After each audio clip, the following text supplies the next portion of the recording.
The Department of Justice and EOIR, the agency in charge of the immigration courts, have announced a new rule that changes how immigration appeals are handled, and it's set to take effect next month on March 9th.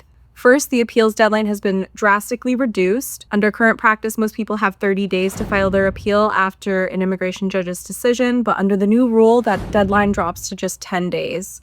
There are limited exceptions for asylum cases, which have a different timeline that's set by law.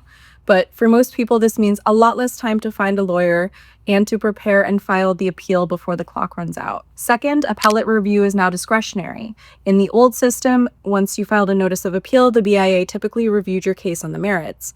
Now, dismissal becomes the default unless a majority of board members vote to take your case for full review. If no majority votes to review, then your appeal can be dismissed, often within about 15 days, and the immigration judge's decision becomes the final agency decision. Third, there are new briefing rules. The rule created a new briefing process where both sides have 20 days to submit their arguments at the same time, with no separate replies and very limited extensions. This compresses the entire appellate process into a much shorter window, leaving much less opportunity to develop your legal arguments. The government says that this change is meant to help the BIA address its backlog of appeals. However, combined with the recent appeal fee increase to $1,000, it just makes it far more difficult for people to challenge wrongful decisions.